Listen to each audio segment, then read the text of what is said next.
क्या अभी आप लोगों को पता था कि नई प्राथमिक शिक्षक भर्ती के लिए कोई धरना हो रहा है? कितने लोगों को नहीं पता था? इतने लोगों को नहीं पता था। मेरा नाम नितेश पांडे है। हमारी टीम 23 मार्च से अनवरत नई प्राथमिक शिक्षक भर्ती के लिए धरना दे रही है। आज उस कड़ी को आगे बढ़ाते हुए 45 दिन पूरे कर दिए गए।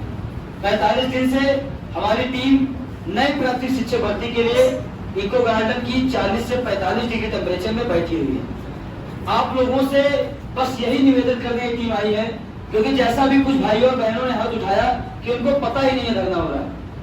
जैसे कि बाल विकास में किसी से पूछा जाए कि ये टॉपिक है कि नहीं, तो सबको पता है। तो जितना जरूरी पढ़ाई है उससे कई गुना ज्यादा जरूरी है धरना, क्योंकि जब भर्ती ही नहीं आएगी तो हम किस रास्ते पे चल रहे हैं? क्या किसी को लग रहा शिक्षक भर्ती आने वाली है? किसी को भी लग रहा है? कोई ऐसा सिंगल व्यक्ति हो जिसको लग रहा हो भर्ती आ रही है तो वो धरने में ना आए, क्योंकि ये केवल और केवल चुनाव में माहौल बनता है। लोग आपको भ्रामक सूचनाएं देते हैं कि भर्ती आ रही है, भर्ती आ रही है। पिछली बार भी क्या भर्ती आई थी? 70,000 वाला याद है आप लोगों को? नहीं आई। क्यों नहीं आई? सरकार भी देखती है 18 लाख के सीटें पास है उत्तर प्रदेश में। डीएलएड बीएड हर साल 5-5 लाख लोग पास हो रहे हैं। सीटें जाता है 5वें दिन ही, अपना जिला छोड़िए पूरा उत्तर प्रदेश भर देते हैं हम लोग। इतना बेरोजगारी बढ़ा, क्यों? हमको नंबर बढ़ाने। सरकार को भर्ती पर सोचने का मौका तो दीजिए।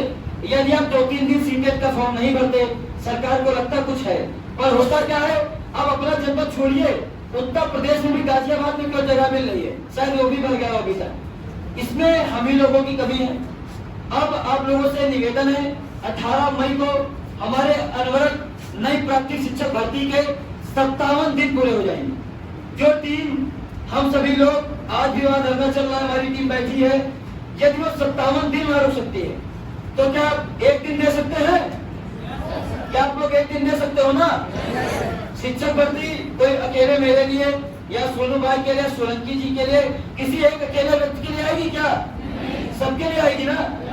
या तो कुछ ऐसा फॉर्मूला नहीं बनेगा सरकार का कि जो धरने बैठे हैं चुप्पे से ज्वाइनिंग दो, काम खत्म करो, ऐसा होगा क्या? यदि धरना हो रहा है, यदि आप किसी चीज के लिए कार्य कर रहे हैं तो उसको भी पुनर्बलन चाहिए। हमें भी आपका मोटिवेशन चाहिए। अभी तक हम सिर्फ मोटिवेशन पे काम कर रहे थे कि 57 दिन जी लिया हमने इको गार्डन की गर्मी में। ना ज्यादा लोगों से कहा कि आप आइए, क्योंकि आचार संहिता लगी थी। अब आचार संहिता खत्म हो गई है। अब आपको लखनऊ संघर्ष की भूमि आपको बुला रही है, क्योंकि जो टीम 57 दिन लड़ी है उसके लिए केवल आप सुबह गंगा पंक्ति में बैठिए और शाम को वापस आ जाइए। क्या एक दिन आप दे सकते हो ना? एक दिन। हाँ, अब कुछ लोगों ने, कुछ बहनों ने कहा कि भैया पढ़ाई डिस्टर्ब हो जाती है। आप ये बताइए, जिसका 17 बैच है वो कितने साल से तैयारी कर रहा है? जिसका 18 बैच है कितने साल से तैयारी कर रहा है? 19 बैच है कितने समय से तैयारी कर रहा है? ये बताइएगा कि घर में किसी की शादी, घर में किसी अच्छे दोस्त का बर्थडे या कुछ भी हो जाता है, क्या आप उस दिन पढ़ाई छोड़ देते हैं ना, स्किप कर देते हैं ना? कर देते हैं कि नहीं? ये तो आप अपने फायदे के लिए करेंगे। इससे जो आप चाहते हैं किसी दोस्त के बर्थडे पार्टी में स्टेटस लगाने के लिए, यदि आप धरने में आएंगे तो आप अपने लाइफ का स्टेटस बदल देंगे। आप बेरोजगार से रोजगार की तरफ हो जाएंगे। जब भर्ती आएगी तभी तो रोजगार मिलेगा, कि बिना भर्ती के हम लोग बेरोजगार का टैग लेके घूमते रहेंगे। तो आप सभी से निवेदन है, यहाँ पे कुछ नंबर लिख दिए गए हैं। आपको अभी 18 मई को लखनऊ इको गार्डन आना है। आपको इन नंबरों पे आप डायल कर सकते हैं। नीचे एक यूट्यूब लिखा गया है। तो मान लीजिए आपको यदि कॉल नहीं उठता है, इस पे आपको पोस्टर के माध्यम से, फोटो के माध्यम से सूचना मिल जाएगी। क्योंकि यदि अभी हम आपको लोकेशन बता देंगे तो प्रशासन अलर्ट हो जाएगा। वहां पे हम लोग अच्छी रणनीति के साथ अपना घेराव या अपना प्रोटेस्ट अच्छे तरीके से नहीं कर पाएंगे। अब समय कम है, 2-3 दिन आप लोग अपने व्हाट्सएप पर, टेलीग्राम पर, फेसबुक पर, यदि आप 10 मिनट भी देते हैं सोशल मीडिया पे, कोई 12 घंटे भी पढ़ रहा है तो आप 10 मिनट जरूर दीजिए। यदि आपके व्हाट्सएप स्टेटस पर आने से, आपके फेसबुक पोस्ट से 2 बच्चे भी बढ़ रहे हैं तो समझ जाइए आप नौकरी की तरफ है। अन्यथा पढ़ते जाएंगे, भर्ती 2027 नहीं, 32 नहीं, 42 नहीं, से बढ़ती जाएगी। तो आप लोग 18 मई को तैयार है ना?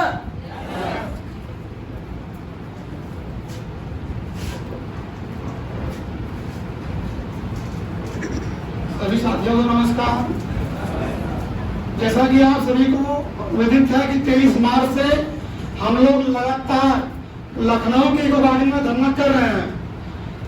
आप सभी को यह भी पता होगा कि 2022 विधानसभा चुनाव से पहले हम लोगों का धरना लगभग 1 महीने तक दिसंबर माह से लेकर 8 जनवरी तक चला था। आचार संहिता लगने के कारण, सरकार के दबाव के कारण, विभिन्न तरीके से सरकार के रवैयों को झेलते हुए दबाव के कारण विभिन्न नेतृत्वकर्ता जो पहले थे वो धरना नहीं कर रहे हैं।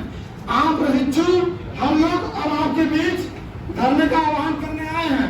उस समय हम लोग धरना किए थे, बट उसमें आप ही की तरह बुलाया जाता था, जाते थे, एक सुपर टेटी कोचिंग करते थे। 70,000 से विज्ञापन देने का वादा तत्कालीन शिक्षा मंत्री सतीश द्विवेदी जी ने जब किया था तो हम लोग को भी लगा था कि 70,000 में से हम भी पढ़ लेंगे, लाइब्रेरी ज्वाइन कर लेंगे, कोचिंग ज्वाइन कर लेंगे, तो एक सीट हमारी फिक्स हो जाएगी। हम भी उस उम्मीद से कोचिंग करने लगे और हम फिर सुधरने में सम्मिलित नहीं हुए, जिसका खामियाजा हम सबको अभी तक बेरोजगारी के दर्द को झेलते हुए भुगतना पड़ रहा है। आप सभी को बता रहा हूँ कि आप सभी अपने माँ बाप की, अपने परिवार की, अपने ग्रामीण क्षेत्रों की, अपने उत्तर प्रदेश की, अपने भारत की एकमात्र ऐसी उम्मीद है जो इस राष्ट्र के निर्माण में एक कहा जाता है कि शिक्षक का अमूल्य योगदान होता है। शिक्षक जैसा योगदान कोई नहीं देता है। फिर शिक्षकों के साथ सरकार 5 साल से अन्याय क्यों कर रही है? हमको 545 सांसदों ने, 403 विधायकों ने क्षत्रिय, ब्राह्मण, वैश्य, शूद्र, हिंदू, मुस्लिम में तोड़ के विभाजित कर दिया है। और हम सभी 21 लाख होते हुए हम सभी 2100 की भीड़ में नहीं आ पा रहे हैं।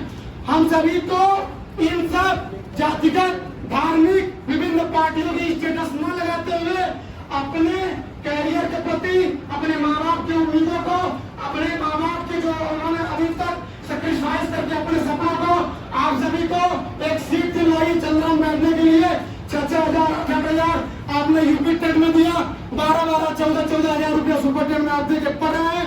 तो आपका प्रथम दायित्व बनता है कि 18 तारीख को एक दिन का समय यहाँ शिक्षा में अगर आप दे रहे हैं, कोचिंग में अगर आपको लगता है कि पढ़ने से सिलेक्शन हो जाता है, तो आप सभी जानते होंगे ये तो बेसिक शिक्षा परिषद की प्राथमिक की शिक्षक भर्ती है। आप सभी जानते होंगे पढ़ने वाले जो लड़के होते हैं यूट्यूब से, ऑनलाइन से, जिसको सिलेक्शन लेना होता है, जो अपनी उम्मीदों को कायम रखते हैं, जिनके अंदर सच में जुनून होता है, शिक्षक भर्ती हो चाहे पीसीएस हो, आईएएस भी घर से बनते वाले लोग पढ़े नहीं बने हैं। हम आपको लगता है कि हम कोचिंग पढ़ रहे हैं, हम कोचिंग पढ़ने का यहाँ विरोध नहीं कर रहे, बल्कि हम आपको ये चीजें समझा रहे हैं कि आपके लाइफ का स्टेटस है। किसी का स्टेटस लगाने से, जैसा कि नीतीश भाई ने बताया, बर्थडे में, शादी, वैवाहिक मतलब मांगलिक कार्यक्रम में अगर आप जा रहे हैं, बर्थडे में स्टेटस अगर नहीं लगाएंगे तो आपको कुछ नहीं बिगड़ेगा। लेकिन आपके लाइफ के लिए 2022 के बाद कोई भी टीम तैयार हुई है तो नीतीश पांडे सर्वप्रथम 19 वर्ष का लड़का होते हुए तैयार हुआ भूषण भैया धरना किया जाए। सरकार कोई गड़बड़ तो नहीं करेगी, हमारे कैरियर में कोई आंच तो नहीं आएगी। हम कह लोकतांत्रिक तरीके से अपनी मांगों को शालीनता पूर्वक अगर सरकार के सम्मुख रखा जाएगा तो ऐसी कोई भी इतनी निर्दयी सरकार नहीं है कि बच्चों पे, भारत के अग्रिम आधारों पे कोई आंच आने देगी। तो मैं आप सभी से पूछना चाहता हूँ कि 18 तारीख को आप नीतीश पांडे का साथ दे रहे हैं, 18 मई को आप साथ देंगे कि नहीं देंगे? 18 मई को आप साथ देंगे और साथ देंगे नीतीश पांडे का? आप सभी 18 मई को अधिक से अधिक संख्या में लखनऊ के इको गार्डन मैदान पे आप सभी आइए और हम सभी का उत्साहवर्धन कीजिए। ये धरना तब तक हम लोग जारी रखेंगे जब तक प्राथमिक में 51-112 पदों पर हम भर्ती का विज्ञापन जारी नहीं करवा लेते हैं। धन्यवाद। आप लोगों का ऐसा ही सपोर्ट बना रहा, सभी लोग 18 मई को आइएगा।